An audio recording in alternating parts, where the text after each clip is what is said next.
अस्सलाम वालेकुम viewers. Novel 10 episode number 16। Ahaan, मैं हवेली जा रहा हूँ, तुम्हारे लिए दूसरी गाड़ी भेज दूँगा। जब तक ये लोग चले नहीं जाते तुम यहाँ से हिलना मत, मुकरम ने अहान से कहा और गाड़ी में बैठते एक नज़र उमामा को देखते हुए गाड़ी स्टार्ट की। उमामा ने सर में उठती ठेस पर कराहते हुए वो मुश्किल आंखें खोली तो नज़र सीधा मुकरम पर पड़ी। गायब दिमागी से उसे देखते सूरत हाल समझने की कोशिश कर रही थी जब उसे शमून और शाजिम की बातें याद आईं। आंखों में आंसू का समुंदर उमड़ आया। शाह, दिल में उठते दर्द पर सिसकते हुए उसके लबों से शाह निकला। मुकरम ने उसे होश में आते देखकर बिना नोटिस लिए लातल्लुक सा बैठा था। इसके लबों से शाह सुनते दिल ने सारी लातल्लुकी बाढ़ में झोंक दी। उसने दर्द में पुकारा था, इसका मतलब वो उसे अपना समझती थी। मुकरम गाड़ी साइड पर रोकते हुए उसकी तरफ मतवज्जा हुआ। क्या हुआ शाह की जिंद, दर्द हो रहा है?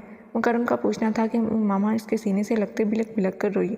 इतना रोई कि मुकरम परेशान हो गया। शाह, बाबा ने कहा मैं उनकी बेटी नहीं हूँ, मैं उनका खून नहीं हूँ, वो मेरी अम्मी अब्बा नहीं है, मेरा कोई नहीं है यहाँ। वो मामा ने हिचकियों से रोते हुए कहा तो मुकरम का दिल तड़प उठा।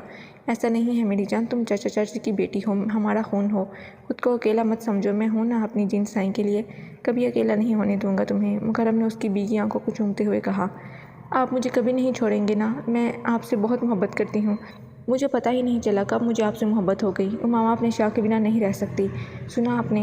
उमामा मर जाएगी। इसके दिल के मुकाम पर सर रखते हुए वो मुकरम को दीवाना कर गई थी। अगर इस वक्त सूरत हाल नॉर्मल होती तो इस इजहार पर मुकरम पता नहीं क्या कर जाता। मुकरम सिर्फ उमामा का था, है और हमेशा रहेगा। जिस्म रूह के बिना मर जाता है, वैसे ही मुकरम उमामा के बिना जिंदा नहीं रहेगा। इसके दिल में उठते वसवसों को समझते हुए मुकरम ने उसके कान में सरगोशी की। उमामा की बेकरार दिल को सुकून आ गया, लेकिन ये सुकून वक्ती था। अगर जन्नाब आपी ने कहा आप उनसे शादी कर लें तो आप मुझे छोड़ देंगे? इसके दिमाग के खिलबिलाते सवाल ज़बान पर आ ही गया। ऐसा मुमकिन नहीं है क्योंकि जन्नाब की शादी होने वाली है, इसलिए ऐसी सोचों को अपने दिमाग से निकाल दो जिन साईं। छोटा सा दिमाग है मेरे जिगर के टोटे का, वो भी इतना कुछ सोचता रहता है, वो भी सब फजूल।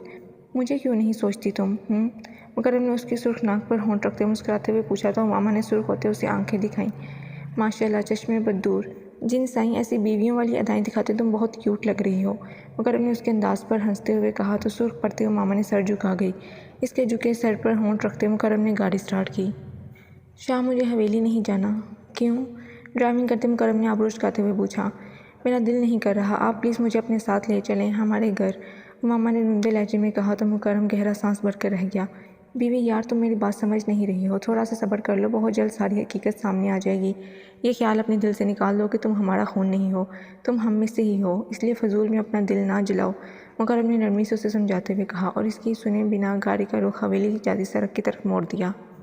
ज़रार, ये तुम क्या करने जा रहे हो? मैं समझा रहा हूँ तुम्हें, मत जाओ। और कितनी बार शर्मिंदा करवाओगे हमें? आज़िम खान ने गुस्से से कहा तो ज़रार ने मुस्कुराते उन्हें देखा। डैड, इस बार ऐसा कुछ नहीं होगा, बस जैसा मैं आपको कहूँगा आपने बिल्कुल वैसा ही करना है। और ध्यान रहे किसी को मेरे और जन्नाब के निकाह की भनक तक नहीं पड़नी चाहिए।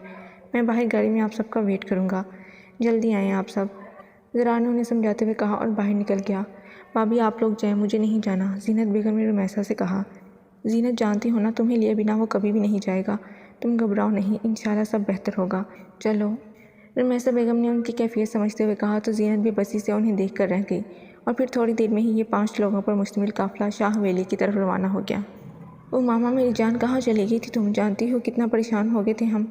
मैं आपकी बेटी नहीं हूँ, आप सब ने मुझसे झूठ बोला, मुझे धोखे में रखा। क्यों किया ऐसा? बोलें, कौन है मेरे माँ बाप? बोलें प्लीज़। वो मामा ने रोते हुए शिद्दत गम से निडाल होते कहा तो रेहा बेगम ने उसे गले लगाया। मेरी जान, हमने कोई धोखा नहीं दिया, तुम हमारी बेटी थी, हो और रहोगी, सुना तुमने? रेहा बेगम ने उसकी पेशानी चूमते हुए कहा। तभी मुलाजिम ने मेहमानों की आमद की खबर दी। ओ मामा, बेटा रोना बंद करो, तुम्हें तुम्हारे सारे सवालों के जवाब मिल जाएंगे। अभी तुम जाकर जन्नाब को देखो, तैयार हो गई है या नहीं, इसके होने वाले ससुराली आए हैं। रेहा बेगम ने उसके आंसू पहुँचते आंखों में उलझन देखते हुए पूरी बात बताई। मामा इस बात में सर हिलाते सीढ़ियों की तरफ बढ़ गई। शाजिम शाह सबसे मिलते हुए ज़ीनत बेगम की तरफ बढ़े जो हिचकिचाई सी एक तरफ खड़ी थी। शाजिम शाह को देखते ज़ीनत ने सर झुकाया तो शाजिम ने शफकत से उसके सर पर हाथ रखा। इनका हाथ रखना था कि ज़ीनत की सिसकी निकली और आंसू गाल भी कोने लगे। रोना बंद करो मेरी बहन, जानता हूँ कसूरवार ना होते हुए भी बहुत कुछ सहा है तुमने, बहुत सब्र किया है तुमने, और अब तुम्हारे सब्र का फल मिलने वाला है तुम्हें। इससे तुम्हारे जख्म तो नहीं मिटेंगे लेकिन बढ़ ज़रूर जाएंगे। शाजिम ने उसे रोते देखकर नरमी से कहा तो ज़ीनत ने नासमझी से सवालिया नज़रों से उसे देखा। तुम्हारे सब सवालों के जवाब अंदर हैं, चलो। शाजिम ने कहते अंदर की तरफ कदम बढ़ाए तो बाकी सब भी अंदर चले गए। बाजला बेटा, क्या हुआ, किन सोचों में गुम हो? बाज़ुबा को गुमसुम देखकर रेहा बेगम ने पूछा। कुछ नहीं आंटी, बस ये सोच रही हूँ कि हमें यहाँ देखकर उमामा का क्या रिएक्शन होगा। बाज़गा ने मुस्कुराते हुए कहा। तभी उमामा जरनाब के साथ अंदर आई। सब लोग उसकी तरफ मतवज्जा हुए। अस्सलाम वालेकुम। उमामा और जरनाब ने एक साथ सलाम किया। ज़रार को देखकर जरनाब को खुशी के साथ हैरत हुई। इसने फटी और हैरान कुन नज़रों से शमून शाह और रेहा बेगम को देखा।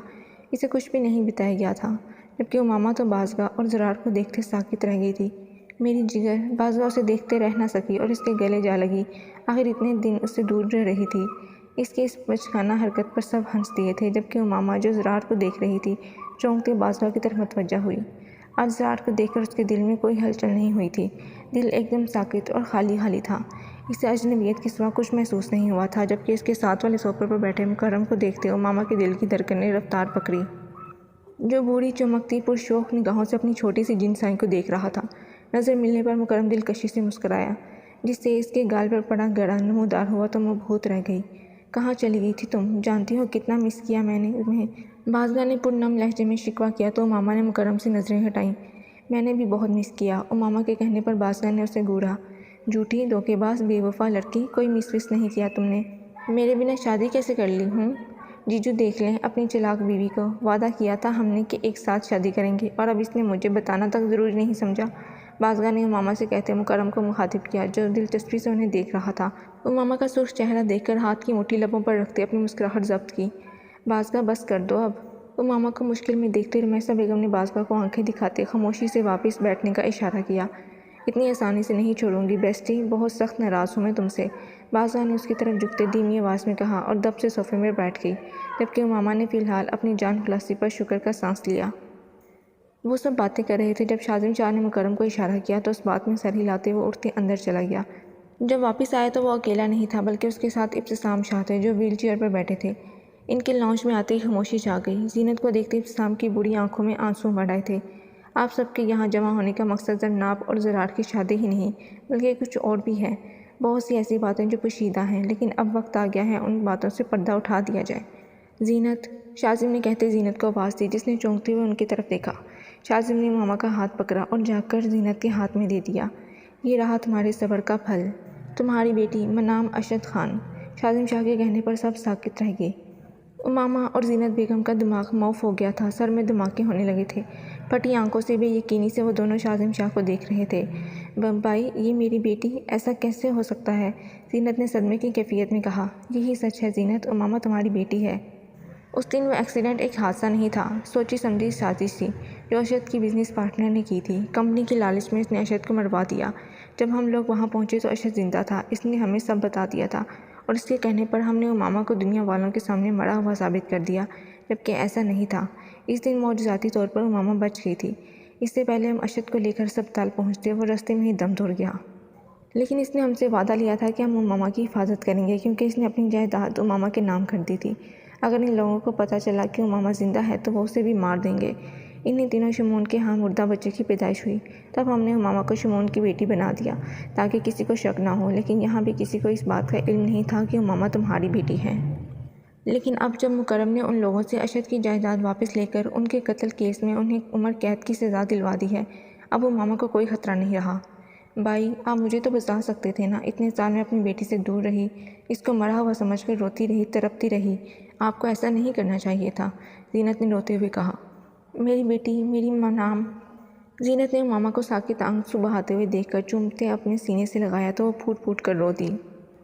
ज़रार और जरनाब की शादी की डेट रख दी गई थी और लोग आज की रात हवेली में रुक गए थे। जीनत बेगम ने मामा को अपने साथ ले जाने की इजाज़त मांगी थी। वो चाहती थी कि मामा की रुखसती पूरे रस्म व रिवाज के साथ उसके बाबा के घर से हो। इनके इस ख्वाहिश का एहतराम करते शाज़िम ने इजाज़त दे दी तो मुकर्रम, जो मना करने वाला था, शाज़िम को देख कर रह गया। रात के 11 बजे का वक्त जब मुकर्रम बेचैनी से कमरे में टहल रहा था, मामा की बिनाई से ये कमरा काट खाने को दौड़ रहा था। वो जीनत बेगम के साथ उसके कमरे में थी। मुकर्रम का बस नहीं चल रहा था, उसे उठाकर वापस ले आए। जिन सही क्या कर दिया है तुमने, इतनी बुरी आदत डाली है अपनी, अब सांस लेना भी मुश्किल लग रहा है। बहुत देर टहलने के बाद जब उसे सुकून ना आया तो गहरा सांस लेते वो कमरे से बाहर निकल गया। रात प्यास लगने पर उसकी आंख खुली। मुंदी मुंदी आंखें खोलते साइड टेबल से जग उठाया तो वो खाली था। प्यास की शिद्दत पर मजबूरन इसने अपने खुले बालों को जूड़े में कैद किया और जग उठाए बाहर निकल गई। हवेली में मलजगा सा अंधेरा था। نیند کے خمار میں سیڑھیوں سے اترتے وہ سامنے آنے والے وجود کو دیکھ نہ پائی اور زبردست تصادم ہوتے نیچے گرنے کو تھی جب مقابل نے سختی سے اس کی نازک کمر کے گرد حصار باندھتے کھینچا۔ چور! خود کو اپنی آہنی گرفت میں قید دیکھ کر اس کی نیند اڑن چھو ہو گئی۔ اس کے چور چلانے پر مقابل نے سختی سے ہاتھ اس کے ہونٹوں پر جمایا۔ خاموش رہو۔